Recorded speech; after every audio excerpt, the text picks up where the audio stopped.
إن الحمد لله نحمده ونستعينه ونستغفره ونعوذ بالله من شرور أنفسنا ومن سيئات أعمالنا من يهده الله فلا مضل له ومن يضلل فلا هادي له وأشهد أن لا إله إلا الله وحده لا شريك له وأشهد أن نبينا محمدا عبده ورسوله صلى الله عليه وسلم وشر الأمور محدثاتها وكل محدثة بدعة وكل بدعة ضلالة وكل ضلالة في النار فإن أصدق الكلام كلام الله وخير الهدي هدي محمد صلی اللہ علیہ وسلم۔ تمام ترین تعریفات اللہ رب العالمین کے لیے لائق اور زیبا ہیں، جس رب کائنات نے ہم سب کو خالصتاً اپنی عبادت کے لیے پیدا فرمایا اور تمام ظاہری باطنی نعمتوں سے مالا مال کیا۔ لاکھوں درود ہو رسول اللہ صلی اللہ علیہ وسلم کی ذات مبارکہ پر، جنہوں نے ہمیں ہر اچھائی اور ہر بھلائی والا راستہ دکھایا اور ہر برائی اور شر والے راستے سے باخبر کیا۔ قیام رمضان، صلاۃ التراویح، یہ ایک بہت ہی عظیم ترین عبادت ہے جسے اللہ رب العالمین نے مشروع قرار دیا ہے، اور رسول اللہ صلی اللہ علیہ وسلم نے عملی طور پر اس کو کر کے دکھایا ہے۔ اس کی ابتدا اس طرح شروع ہوئی، رسول اللہ صلی اللہ علیہ وسلم مسجد نبوی کے اندر گئے اور نماز پڑھنا شروع کی۔ پھر اس کے بعد کچھ صحابہ کرام آپ صلی اللہ علیہ وسلم کے ساتھ مسجد نبوی کے اندر شریک ہو گئے۔ پھر اس کے بعد دوسرے دن آپ صلی اللہ علیہ وسلم اسی طرح نکلے اور اپنی نماز شروع کر دی۔ پھر اس کے بعد کچھ صحابہ کرام اور مزید اس کے اندر داخل ہو گئے۔ پھر تیسرے دن اسی طرح اور کچھ صحابہ کرام یعنی جمع غفیر، جس سے مسجد جو ہے نا بھرنے لگ گئی۔ تو جب رسول اللہ صلی اللہ علیہ وسلم نے صحابہ کرام کا یہ شوق دیکھا اور یہ رغبت دیکھی، تو آپ صلی اللہ علیہ وسلم پھر اس کے بعد چوتھی دفعہ یا تیسری دفعہ پھر نہیں نکلے۔ اور پھر آپ صلی اللہ علیہ وسلم اس کی وجہ بیان فرمائی۔ وجہ یہ تھی، خشیت ان تفرض علیکم، مجھے اس بات کا ڈر ہوا ایسا نہ ہو کہ یہ نماز، یہ بہترین نماز اللہ رب العالمین کو یہ تمہارا جمع ہونا پسند آ جائے اور پھر یہ تمہارے پر فرض قرار دے دی جائے۔ اس لیے میں اس ڈر کی وجہ سے نہیں نکلا۔ تو سبحان اللہ، ہمیں اس سے یہ بھی پتہ لگتا ہے کہ رسول اللہ صلی اللہ علیہ وسلم کی رغبت تھی اور آپ صلی اللہ علیہ وسلم نے اس کو ہی مشروع قرار دیا ہے اور اسے ہمیں پڑھنا چاہیے۔ اس سے یہ ثابت ہوتا ہے۔ دوسرا، اپنے ذہن میں یہ رکھنا چاہیے، رسول اللہ صلی اللہ علیہ وسلم نے یہ ارشاد فرمایا، من قام رمضان ایمانا واحتسابا غفر له ما تقدم من ذنبه، جو اس کے اندر قیام کا اہتمام کرتا ہے ایمان کے ساتھ، احتساب کے ساتھ، یعنی ایمان اللہ رب العالمین کی اس بات کی تصدیق کرتے ہوئے کہ اللہ رب العالمین اس بات پر ہمیں اجر و ثواب عطا فرمائے گا، اللہ تعالی ہمیں جنت نصیب فرمائے گا، اس بات پر ایمان رکھتے ہوئے، اور پھر اس کے بعد احتساباً اجر کی امید رکھتے ہوئے کہ اللہ رب العالمین ہمیں اس کے پر اجر بھی عطا فرمائے گا۔ تو یہ رمضان کا جو مہینہ ہے، اس کے اندر یہ عبادت، تراویح کی عبادت بہت ہی عظیم ترین عبادت ہے۔ اس کو کرنا ہر مسلمان کے لیے بہت اہم ہے، اس لحاظ سے بھی اہم ہے کیونکہ رسول اللہ صلی اللہ علیہ وسلم نے ہمیں اسے کر کے دکھایا اور صحابہ کرام اس کو کرتے رہے ہیں اپنے انداز میں۔ یہ سلسلہ جاری تھا اور ابو بکر صدیق رضی اللہ عنہ زمانے میں بھی، عمر رضی اللہ عنہ زمانے میں بھی یہ سلسلہ جاری رہا۔ پھر اس کے بعد عمر رضی اللہ تعالیٰ نے لوگوں کو ایک قاری کے پر جمع کر دیا، ابی بن کعب رضی اللہ تعالیٰ عنہ پر، کیونکہ اس سے پہلے آپ صلی اللہ علیہ وسلم زمانے سے شروع ہوا، پھر اس کے بعد یہ چیز ختم ہو گئی۔ پھر اس کے بعد ابو بکر صدیق رضی اللہ عنہ کا دور آیا۔ ابو بکر صدیق رضی اللہ عنہ اپنے بہت سارے معاملات کے اندر مشغول ہو گئے اور پھر اس بات کی طرف توجہ نہ ہو سکی، تو صحابہ کرام مسجد نبوی کے اندر کوئی ایک ادھر پڑھ رہا ہے، کچھ لوگ اس طرح جماعت کرا رہے ہیں، تو اس طرح ایک سلسلہ، ٹوٹا ہوا سلسلہ موجود تھا، ہر کوئی اپنی اپنی نماز اپنے انداز میں پڑھ رہا تھا۔ عمر رضی اللہ عنہ کا دور خلافت آیا، پھر اس کے بعد وہیں پر اسی طرح یہ سلسلہ جاری تھا، اور پھر عمر رضی اللہ تعالیٰ نے جب کچھ عرصہ گزر گیا تو دیکھا کہ اس طرح یہ معاملہ اچھا محسوس نہیں ہوا، اور ان کے دل کے اندر ایک چیز پیدا ہوئی۔ انہوں نے کہا، انی ارا، اگر میں دیکھ رہا ہوں کہ اگر ان کو ایک قاری کے پر جمع کر دیا جائے تو یہ بہت اچھا ہوگا. ثم عزم على ذلك، پھر اس کے بعد انہوں نے اس کی بات پر عزم کر لیا اور ابی ابن کعب رضی اللہ تعالیٰ عنہ کو ان تمام جتنے بھی صحابہ اکرام تھے ان کو جمع کر دیا، اور پھر ابی ابن کعب رضی اللہ تعالیٰ عنہ اس مسجد نبوی کے اندر امامت کروایا کرتے تھے. تو اس طرح یہ سلسلہ جاری رہا. میرے بھائیوں، یہ تراویح کی جو عبادت ہے بہت ہی اہم ترین عبادت ہے. اس کا اہتمام کرنا یہ بھی بہت اہم ترین ہے. اب دیکھیے کہ رسول اللہ صلی اللہ علیہ وسلم نے ارشاد فرمایا ان افضل الصلاة بعد المکتوبۃ صلاۃ قیام اللیل، کہ سب سے بہترین نماز، سب سے افضل ترین نماز فرض نماز کے بعد قیام اللیل کی نماز ہے، یعنی تراویح کی نماز. تو اس کو چاہے ہم تراویح کا نام دے دیں یا قیام اللیل کا نام دے دیں یا صلاۃ اللیل کا نام دے دیں، تہجد کا نام دے دیں، سب ایک ہی نماز کے بہت سارے نام ہیں، تو اس کے اندر کوئی حرج کی بات نہیں ہے. رسول اللہ صلی اللہ علیہ وسلم کا یہ فرمان ہمارے لیے بہت ہی رہنمائی کا سبب ہے کہ یہ سب سے بہترین افضل ترین نماز ہے، یعنی فرض نماز کے بعد سب سے افضل ترین ہی نماز ہے.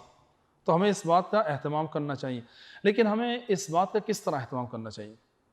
کون سے آداب ہیں جس کی ہم نے مراعات کرنی ہے اور اس کا خیال رکھنا ہے تاکہ یہ عبادت جو اللہ رب العالمین کے قریب کرتی ہے، بڑی اہم ترین عبادت ہے، اس کو ہم نے کس طرح ادا کرنا ہے. آئیے دیکھیں انشاءاللہ تعالی کچھ آداب ہیں، ان کا اگر ہم اہتمام کریں گے تو یہ ہماری عبادت بڑی اہم ترین عبادت بن جائے گی اور بڑے اچھے انداز میں اس کو ہم کر سکیں گے. جس طرح ہم دعا مانگتے ہیں، ہر روز اللہ تعالیٰ سے دعا مانگتے ہیں ربی اعنی علی ذکرک و شکرک و حسن عبادتک، اے میرا رب میری مدد فرما، اعنی علی ذکرک، میں تیرا ذکر کر سکوں، و شکرک، اور میں تیرا شکر ادا کر سکوں، و حسن عبادتک، اور میں تیری بہترین یعنی خوبصورت عبادت کر سکوں. تو ہم دعا کرتے ہیں، تو خوبصورت دعا بنانے کے لیے، خوبصورت عبادت بنانے کے لیے ہم نے کیا کرنا ہے؟ تو یہ افضل ترین عبادت ہے، ہم نے اس کو خوبصورت کس طرح بنانا ہے؟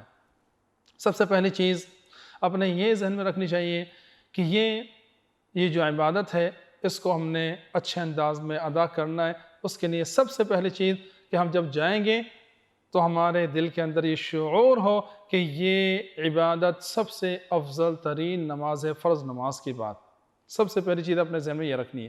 اور دوسری چیز یہ رکھنی ہے کہ جب ہم جائیں گے تو ہمارا جو لباس ہے وہ بہترین لباس ہونا چاہیے، خوبصورت لباس. بعض سلف صالحین سے متعلق آتا ہے کہ وہ لوگ مہنگے سے مہنگے ترین جبے اور اس طرح کی چیزیں پہنا کرتے تھے، یعنی بعض کے نزدیک بہت زیادہ مہنگے جبے اس خاص عبادت کے لیے، رات کی عبادت کے لیے وہ لوگ رکھا کرتے تھے. ہم لوگ تو لوگوں کو دکھانے کے لیے یہ چیزیں کرتے ہیں، لیکن وہ سلف صالحین رات کے اندھیرے میں اللہ تعالیٰ کو دکھانے کے لیے بہترین لباس پہنا کرتے تھے. اس کے بعد تیسری چیز اپنے ذہن میں یہ رکھنی چاہیے کہ چونکہ ہم اللہ رب العالمین سے ملاقات کرنے کے لیے جا رہے ہیں تو اس کے لیے ہم نے اچھی خوشبو اختیار کرنی ہے. بہترین خوشبو صحابہ کرام اور رسول اللہ صلی اللہ علیہ وسلم بھی سب سے اچھی خوشبو اختیار کیا کرتے تھے تاکہ اللہ رب العالمین سے جب ملاقات ہو تو اچھے انداز میں ملاقات ہو. اسی طرح چوتھی چیز یہ اپنے ذہن میں رکھنی ہے چونکہ ہم قرآن مجید پڑھنے جا رہے ہیں اور رسول اللہ صلی اللہ علیہ وسلم کی سنت ادا کرنے کے لیے جا رہے ہیں تو اپنے منہ کو بھی صاف کر کے رکھنا ہے. کوئی سگریٹ پیتا ہے یا کوئی پیاز کھا کر نہ آئے یا کوئی ایسی چٹنی کھا کر نہ آئے جس کے اندر لہسن کی بو آ رہی ہو، اس چیز سے ہم نے اپنے آپ کو بالکل پاک اور صاف کر کے رکھنا ہے اور اس کو دور کرنے کے لیے مسواک کا اہتمام کریں. رسول اللہ صلی اللہ علیہ وسلم نے فرمایا السواک مطہرۃ للفم مرضاۃ لرب، یہ مسواک انسان کی منہ کی صفائی کا ذریعہ ہے اور اللہ رب العالمین کی رضا حاصل کرنے کا سبب بھی ہے. سبحان اللہ. یہ جو مسواک ہے ہم اس کو کوئی معمولی چیز نہ سمجھیں بلکہ اللہ تعالیٰ اس مسواک کرنے سے راضی ہوتا ہے.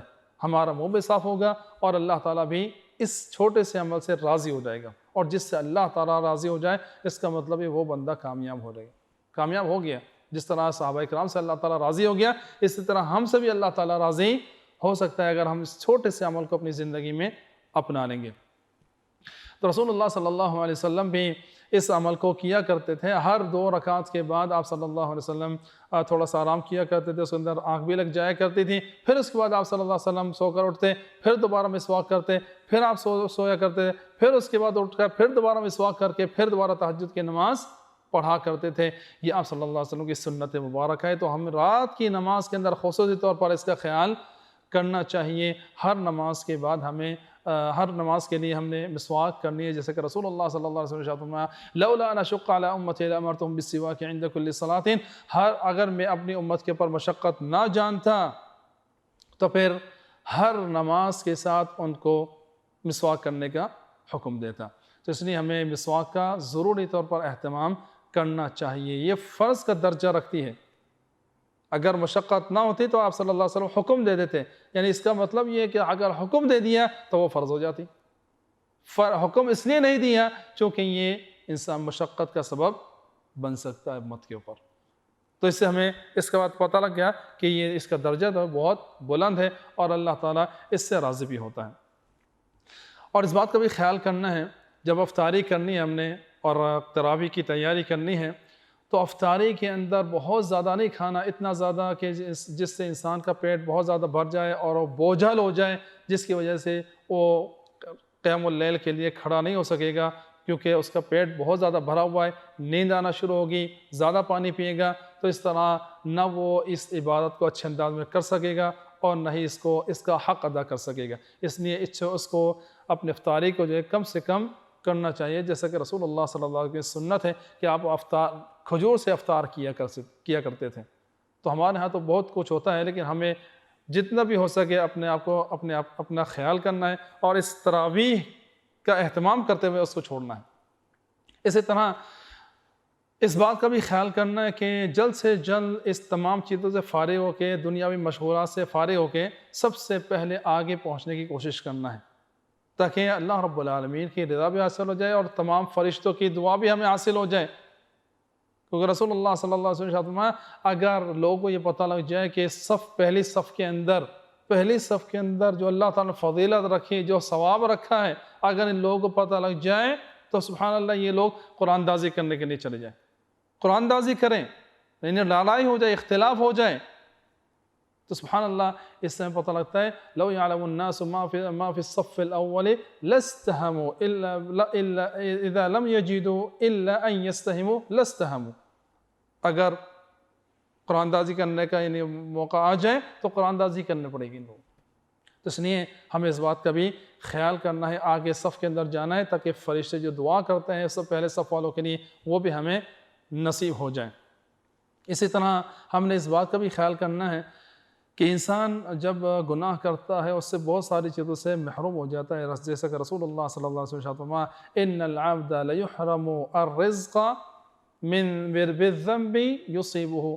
انسان کو کبھی کبھی گناہ کی وجہ سے وہ رزق جو ملنا ہوتا ہے, وہ چیز جو عبادت کی توفیق جو ملنی ہوتی ہے, اس سے وہ محروم ہو جاتا ہے کیونکہ اس نے وہ گناہ کیا ہوتا ہے. اللہ تعالی ہم سب کو تمام گناہوں سے محفوظ فرمائے.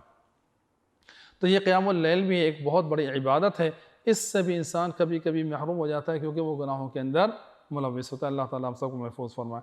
اسی طرح رسول اللہ صلی اللہ علیہ وسلم کی سنتوں میں سے ایک یہ بھی ہے کہ اس کا اہتمام کرنے کے لیے ہمیں اس بات کا بھی خیال کرنا ہے کہ دن کے اندر ہم نے اتنے زیادہ مشقت والے اور محنت والے کام نہیں کرنے جس کی وجہ سے ہمیں بہت زیادہ تھکاوٹ ہو جائے. اگر کام کرنے کی ضرورت پڑے بھی اور اس طرح کا معاملہ ہو بھی جائے تو پھر انسان کو تھوڑا سا آرام کر لینا چاہیے, قیلولہ کر لینا چاہیے, تاکہ وہ آرام جو ہمیں آگے تقویت دے گا قیام اللیل کے لیے تو وہ اچھے انداز میں ہو جائے گا, اور یہ جو سونا ہوگا یہ بھی سبحان اللہ عبادت کے اندر شمار ہو جائے گا. جیسا کہ رسول اللہ صلی اللہ علیہ وسلم فرمایا قیلوا فإن الشیاطین لا تقیل. تم قیلولہ کیا کرو گے کیونکہ شیاطین قیلولہ نہیں کرتے. تو قیلولہ کا اہتمام کرنا اس لیے کہ ہم نے تراویح کے اندر کھڑا ہونا ہے, قیام اللیل پڑھنا ہے, اس لیے ہمیں قیلولہ کرنا چاہیے. تو وہ سونا بھی عبادت کے اندر شامل ہوگا اور قیام اللیل بھی اچھے انداز میں ہم کر سکیں گے. تو میرے بھائیوں یہ وہ آداب ہیں جو ہم نے اپنی زندگی میں اپنانے ہیں. اگر یہ اپنائیں گے تو اس عبادت کو اچھے انداز میں کر سکیں گے. ایک اور اشکال بہت سارے لوگ بیان کرتے ہیں، لوگوں کے ذہنوں میں کے اندر آتا ہے کہ تراویح کیا چیز ہے، اور تراویح تو آپ صلی اللہ علیہ وسلم کے زمانے میں لفظ تراویح تو تھا ہی نہیں، تو یہ کہاں سے آ گئی؟ تو میرے بھائیوں، سلف صالحین کے سلف صالحین نے اس لفظ کو استعمال کیا ہے۔ تراویح کا لفظ ہے تہجد کا بھی بولا جاتا ہے، قیام اللیل کا بھی بولا جاتا ہے، اور صلاۃ اللیل، یعنی بہت سارے نام اس کے اوپر انہوں نے بیان کیے ہیں، جیسے کہ امام ابو حنیفہ رحمہ اللہ کی طرف ایک کتاب منسوب کی جاتی ہے الفقہ الاکبر، اس کے اندر بھی کہا گیا ہے کہ لفظ تراویح کا استعمال کیا گیا ہے۔ اسی طرح امام احمد بن حنبل رحمہ اللہ نے ایک باب باندھا، باب التراویح۔